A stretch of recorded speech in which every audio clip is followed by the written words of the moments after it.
माननीय अखिलेश यादव जी कल एक प्रोग्राम में गए और भाजपा और आरएसएस के लोगों ने उनका वहां पर विरोध किया। बहुत अच्छी बात जो उन्होंने बोली, जो लगातार बोलनी चाहिए, बार बार बोलनी चाहिए, हर मंच से हमको बोलनी चाहिए कि सिर्फ सूर होने की वजह से हम लोगों को ये लोग जो मंदिर में संतों के पास जाने से लोग रोक रहे हैं, इनसे बड़ा धर्मी कोई नहीं हो सकता। ये सबसे बड़ा धर्मी है। इनकी सोच में, विचार में सिर्फ एक चीज बचती है जो चारों तरफ इस समय फैलाने का काम देश की सबसे बड़ी गद्दी पर बैठे हुए शख्स से लेकर नीचे तक का व्यक्ति कर रहा है, वो है अंधविश्वास। एक बाबा आया है, अभी कुछ बाबा जेल में है, और एक बाबा जिस तरह हमारा सेना का जवान फौज से जब उल्टा आता है, सीमा पर नौकरी करके माइनस के टेम्परेचर में देश की सेवा करके वापस लौटता है, 40 दिन की छुट्टी पाकर आता है, ऐसी एक बाबा को 6 महीने में 40 दिन की छुट्टी देती है ये सरकार। 40 दिन की छुट्टी। जिन्होंने अंधविश्वास को बढ़ाया, वैज्ञानिक तर्कों को नकार दिया, एक बाबा आया है 26 साल का। एक हमारे साथी ने, ओबीसी के साथी ने, लोधी समाज के एक नौजवान ने उस बाबा का विरोध कर दिया मध्य प्रदेश में। उस बाबा का विरोध किया और भाजपा के साथियों को, इन्हीं अंधविश्वास फैलाने वाले साथियों को मिर्ची लग गई, और ऐसी मिर्ची लगी कि उसको पार्टी से बाहर निकाला, और साथ साथ उसको नहीं, उसकी जात को सिर्फ इसलिए बेइज्जत किया गया क्योंकि वो शूद्र था, वो लोधी था, इसलिए बेइज्जत किया गया। मुकदमे दर्ज हुए और एक तरफ दूर उसको डाल दिया गया। ये है इस समय की आरएसएस और भाजपा। मैं बधाई देना चाहता हूं उस मंच से कि अखिलेश यादव जी ने कल जिस तरह की बात कही, जो बात थी कि भाजपा और आरएसएस और भाजपा, अगर शूद्र की बात सबसे ज्यादा अगर किसी ने जमीन तक पहुंचाने का काम किया, वो इन्हीं लोगों ने किया। अब अंधविश्वास की बात कर रहा था, क्योंकि वक्ता कई हैं, लेकिन बोलूंगा जरूर 5-7 मिनट और। अंधविश्वास की बात चल रही है और सब उसमें पड़े हुए हैं, नुक्कड़ पर, चौराहे पर, गलियों में, मोहल्लों में, कस्बों में, गांव में, हर जगह प्लानिंग के साथ इस काम को किया जा रहा है। अभी मुझे पता चला कि हमारे वो चमत्कारिक बाबा जो चेहरा देखकर नाम पढ़ लेते हैं, वो तो हमारी एक बहन ऐसी आ गई, उसने पूरी पोल खोल कर रख दी, उसकी पूरी पोल खोल दी और बता दिया कि यह कोई चमत्कार नहीं है।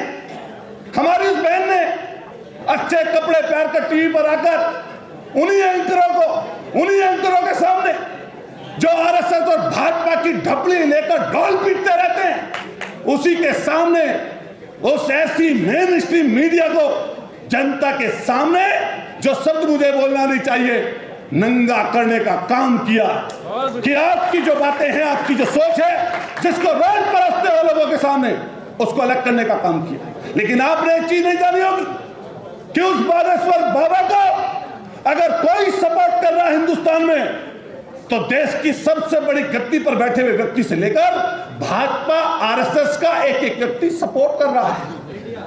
पूरा का पूरा नेशनल मेन स्ट्रीम मीडिया उसकी मदद कर रहा है। और तो और छोड़ो, आपको पता ना चला हो शायद, सुरक्षा सीआरपीएफ की पा गया बाबा सीआरपीएफ की सुरक्षा पा गया, और जितना प्रचार उसका शायद 50 सालों में ना होता। इसी मेन स्ट्रीम मीडिया ने उसके प्रचार को बढ़ावा देने का काम कर दिया। मैंने अभी एक वीडियो देखी, मैं गाड़ी में बैठा था मंत्री जी, वो वीडियो क्या थी, बाबा अंदर से निकलता है, एक महिला हमारी बहन घुटनों के बल बैठी हुई होती है और उसके पैर की तरफ बढ़ती है, और पैर की तरफ मलिया बढ़ती है। उसके जो तथाकथित गुंडे उनके साथ थे, उन्होंने उसको धक्का दिया, महिला गिरती है, फिर उसकी तरफ बढ़ती है।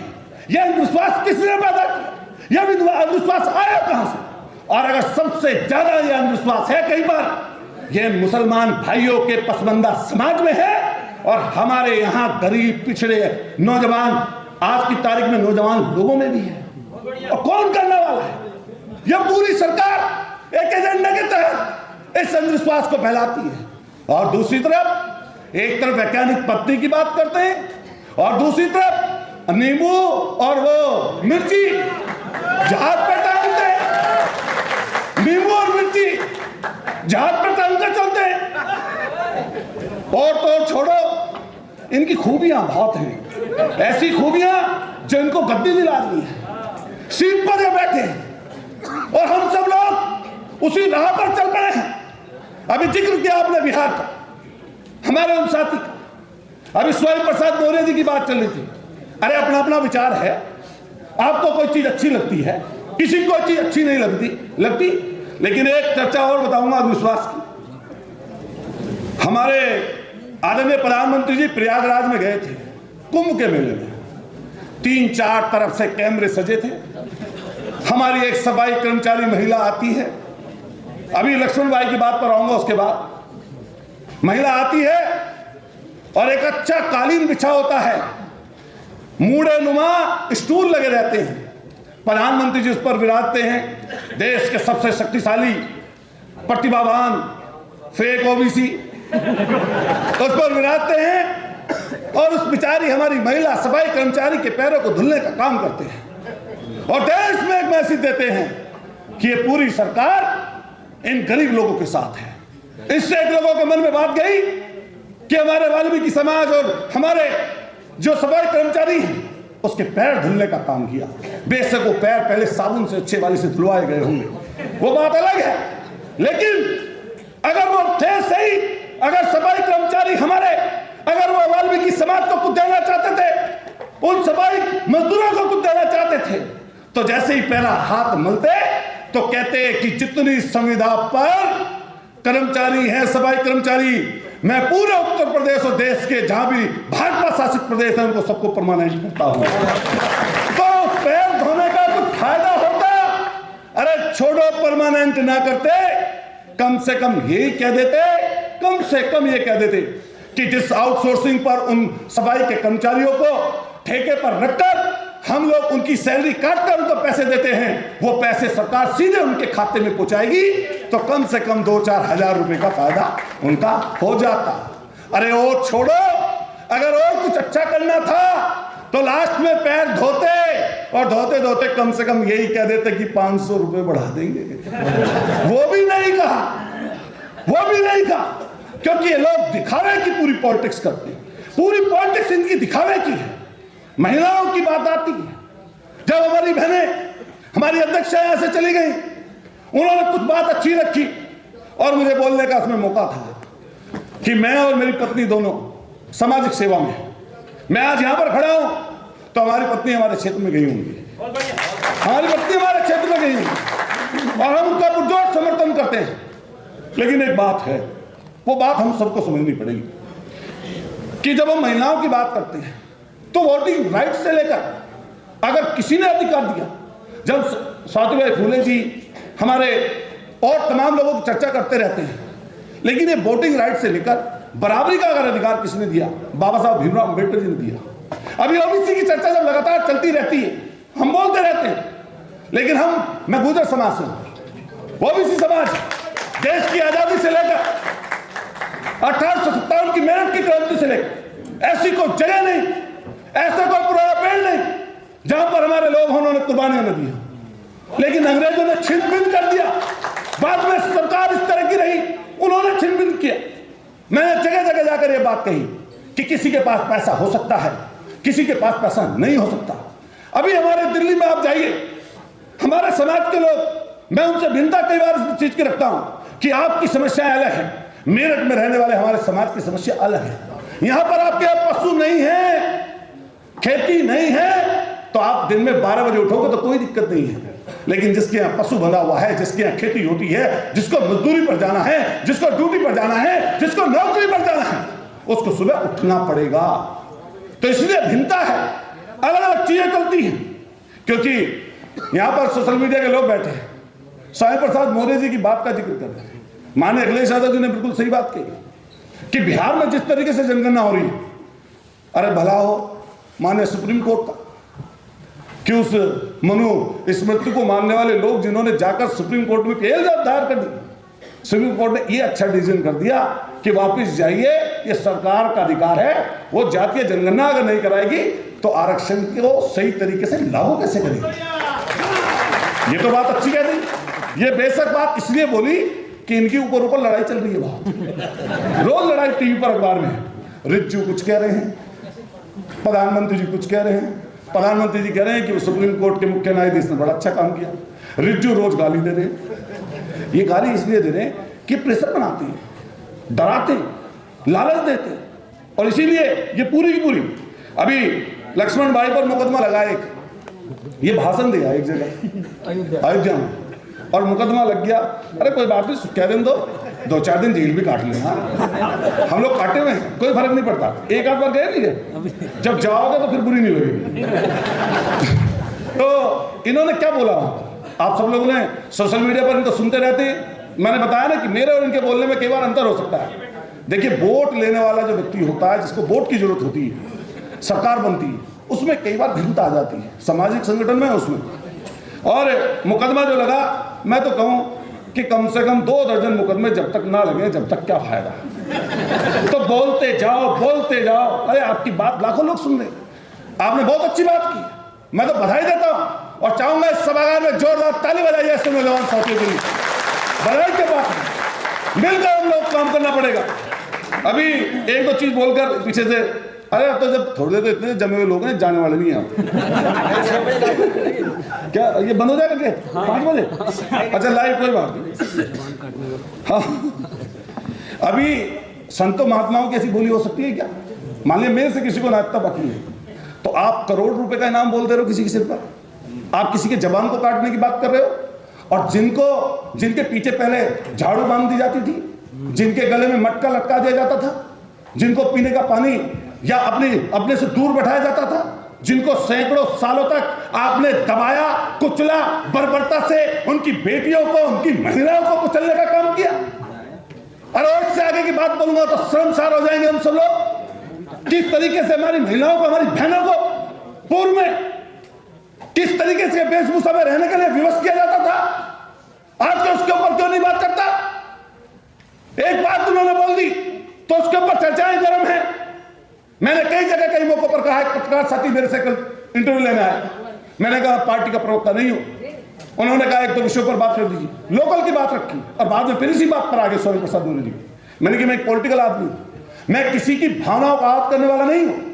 मैं मुस्लिम में जाता हूं, मैं हिंदू में जाता हूं, मैं सिख में जाता हूं, मैं ईसाइयों में जाता हूं, मैं जैनियों में जाता हूं, मैं बौद्धिस्ट में जाता हूं। मेरा ऐसे व्यक्ति से सरोकार है जो कई लोग हो सकते हैं कि क्षेत्र के पैसे वाले और ताकतवर लोग हों, लेकिन मेरा अपनी सोच कहती है, मेरा अपना जो विचार है उसको मुझ पर कोई नहीं थोप सकता। मेरा अपना विचार, मेरी जो विचारधारा है वो अम्बेडकरवादी विचारधारा है, और उसी विचारधारा को लेकर मैंने पहले दिन से जब अपनी शुरुआत की, एक दंगाई, लोगों को बांटने वाले, दंगा फैलाने वाले 1000 करोड़ से ज्यादा व्यक्ति को उसी जनता ने मेरे ही मुद्दे पर, मेरे ही विषय पर, मैं 2 बार चुनाव हारा, लेकिन एक समय ऐसा आया, गरीब जनता इकट्ठी हो गई, दलित शोषित वंचित इकट्ठे हो गए, अकलियत के लोग इकट्ठे हो गए, और सही सोच को मानने वाले लोग इकट्ठे हो गए। मैंने उसी शख्स को, जहां पर 91 से कभी नहीं जीत पाया था कोई, मैंने उसी सीट पर उसी जगह उसको हरा दिया। इसलिए हमें अपने बात से भागने की जरूरत नहीं है।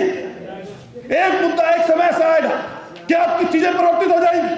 अभी उत्तर प्रदेश में जातीय जनगणना का जिक्र है, और मैं बधाई दूंगा कि माननीय राष्ट्रीय अध्यक्ष जी की स्वामी प्रसाद मौर्य जी से जब बात हुई तो उन्होंने एक बात कही कि आप इस समय जातीय जनगणना पर ही भ्रमण करिए, इसी पर चलिए और इसी चीज को आगे बढ़ाइए। अब भाजपा के मंत्री हैं, एक डिप्टी चीफ मिनिस्टर हार के आए हैं, वहां से हारे हैं, हाँ स्टूल कह लो या बिन स्टूल कह लो, बाबा ने इनके पास स्टूल भी नहीं छोड़ रखा। अरे मैं उसी उत्तर प्रदेश में सदन में देखता हूं ना, मैं अब की बार कुछ कहना चाह रहा था, वहां सदन में कहूंगा जरूर, लेकिन उससे पहले यहां बोल दूं, मैंने कि मंत्री बन गए संतरी, और संतरी जो है बन गए मंत्री। उत्तर प्रदेश में किसी मंत्री की हैसियत नहीं अपने विभाग में 1 रुपए का बजट अपने हिसाब से पास करा ले। ये डिप्टी चीफ मिनिस्टर हैं, बस डिप्टी जुड़ा हुआ है इनके सामने, बाकी सौदा इनके पास कुछ नहीं है। बिल्कुल इनकी ऐसी हालत कर दी जो ये स्वयं प्रसाद मौर्य और दूसरे नेताओं के लिए बोलते रहते हैं। अरे आपका विषय अलग है, हमारा विषय अलग है, आपकी विचारधारा अलग है, हमारी विचारधारा अलग है। हम अपने विचार पर काम करें, आप अपने विचार पर काम करो, ये बात सही है। हमें किसी के विचार को, सोच को, मान लिया किसी की कुछ भावनाएं हैं, उसके बारे में नहीं बात करनी चाहिए, लेकिन पद और ओहदे पर बैठे हुए व्यक्ति को तो ऐसी बात नहीं करनी चाहिए। अरे प्रधानमंत्री जी जब दिशा देने का काम कर रहे हो तो आप दिशा इस चीज की दीजिए ना कि इसका बाबा का क्या हो, इस बाबा पर मुकदमा, जब महाराष्ट्र में कानून है ऐसा कि चमत्कारी जादू टोना वालों पर मुकदमा होगा, तो वहां के संतों ने जब कहा, चैलेंज किया इनको कि आइए चैलेंज को बेस करिए, तो क्यों कहां चले गए भाई? और फिर महाराष्ट्र की सरकार ने, पूर्व में कई लोगों पर मुकदमे दर्ज हुए हैं, उससे पहले सरकार में, इस सरकार ने उस जादू टोना वाले पर मुकदमा क्यों नहीं किया? क्योंकि तो चाहते हैं जादू टोना, इसलिए नहीं किया। खैर चर्चा बहुत है, मैं खत्म कर रहा हूं अपनी बात, तो आगे बात समझ। तो हालांकि मैं बोल गया कई चीजें, लेकिन हमारे पत्रकार साथी यहां पर बैठे हैं। देखो सोशल मीडिया का भैया मामला है, किसी ना अडानी की फोटो जब से उसके 4 लाख करोड़ गायब हुए मेन स्ट्रीम मीडिया बंद देखी, पर आपके वाले चैनलों पर ऐसी बत्तीसी उखाड़ी है उसकी, ऐसा दिमाग ठीक करा हिंदुस्तान के प्रत्येक आदमी में। अच्छा लास्ट बात कह रहा हूं बस, अडानी जी इस समय इंटरव्यू दे रहे हैं, हालांकि वो देख के दे रहे हैं या बिन देखे दे रहे हैं, या पहले रट रखा है या जो भी है, या कुर्सी छोटी बड़ी हो जाओ सब लोग देखते रहते हैं, लेकिन एक चीज़ सबसे बड़ी है, मेरे एक बहुत नज़दीक के व्यक्ति हैं और यहाँ दिल्ली में SBI बैंक में बड़े ओहदे पे, तो उन्होंने कहा कि जब हमें लोन देना होता है तो बड़ी फॉर्मेलिटी पूरी करनी पड़ती है, लेकिन अगर अडानी को लोन देना हो तो कोई फॉर्मेलिटी नहीं है। 5 रुपए के माल पे 5,000 रुपए दे दें, 5 लाख रुपए दे दें, और जितना भी कह देगा उतना का उतना लोन उसका सैंक्शन करना पड़ेगा। 2,20,000 करोड़ रुपए का लोन है, और इन्हीं आदरणीय साहब जो है ये सबसे बड़ी गद्दी पे बैठे, इनकी मार्फत है। मान लिया आदमी भगवान ना करे मर जाए, चलो भाई, तो विदेश भागने की बात कर रहे थे हमारे जो है लक्ष्मण भाई, लेकिन हार्ट अटैक भी आ जाए भाई, ये आदमी वैसे भी कोई भगवान ना करे, कोई टेस्टी ऊपर वाले की मरने जीने किसी का पता नहीं, किसी का नहीं पता। अभी सर्दियों में लोग सोते रह गए 50 साल तक उम्र वाले, हमारे तो कानपुर में ऐसा हुआ 90 आदमी मर गए एक रात में। तो बताओ फिर क्या हो जी इतने बड़े देश में, और सब कुछ लूट के माल ही नहीं दे दो। हमारे लखनऊ में एयरपोर्ट है जी, वो ही नहीं देख दिया अडानी को, इतनी तेजी से ग्रोथ करने वाला एयरपोर्ट है कि अगर महाराष्ट्र और दिल्ली को छोड़ दें तो लखनऊ का एयरपोर्ट सबसे तेजी से ग्रोथ किया, सबसे ज्यादा यात्री उसमें बढ़े, उसको इन्होंने 50 साल को दे दिया 3 पीढ़ी के निगरान लूट कमाओ। और न मैं तो भोपाल आया था अभी, मैं तुम्हारे सम्मेलन में आया था, एक हमारे साथियों ने कर रखा था ये, अच्छा आपने हमारी बिरादरी वालों को भी अपने साथ जोड़ लिया बुजुर्ग। ये कई बिरादरी के लोग तो अपने आप को ओबीसी मानने को तैयार नहीं। हम इनसे कह रहे हैं भैया तुम वास्तव में पिछड़े हो, सामाजिक आर्थिक और शैक्षिक रूप से जो व्यक्ति पिछड़ा हुआ है वो तो पिछड़ा ही है भैया, और इन्होंने खूब मार दे लिया आपको। एक बस लास्ट बात करते हुए आपको मैं बधाई दूंगा कि आपने महाराष्ट्र में जो वे दंगे उतरे थे सड़कों पर, जी अरे पहले इतना माल खा रहे हो उसे तो बचा लो, पहले कह रही है जो इन्हें 27% मिल रहा है इसको और खत्म करो, जो 21% मिल रहा है इसको और खत्म। इनकी साजिश क्या है? इनकी साजिश ये संस्थानों पहले इनका कब्जा है। मान लिया ये जो आरक्षण की आर्थिक आधार पर कहते हैं, फिर तो एक सीट नहीं मिलने की आपको, जब ये आरक्षण होते होते किसी को प्रोफेसर नहीं बनने देते, आरक्षण होते होते किसी को वाइस चांसलर नहीं बनने देते, जब ये होते होते आरक्षण उसको लागू नहीं करने देते, कहीं बैठ लोग नहीं निकालते। अरे दिल्ली पुलिस में सिपाहियों की संख्या आप साथ ही बैठे हैं, अभी निकाल कर देखना ना, अगर ओबीसी लोगों को 8% का आरक्षण भी नहीं दिया, ये हालत है। लेकिन एक चीज और लास्ट में अपनी बात खत्म करते हुए, सामाजिक साहूकार रखने वाले लोगों को आप इकट्ठा करिए। देखिए सबसे पहले आपको अपनी बात कहने के लिए सामने संख्या भी बैठानी जरूरी है।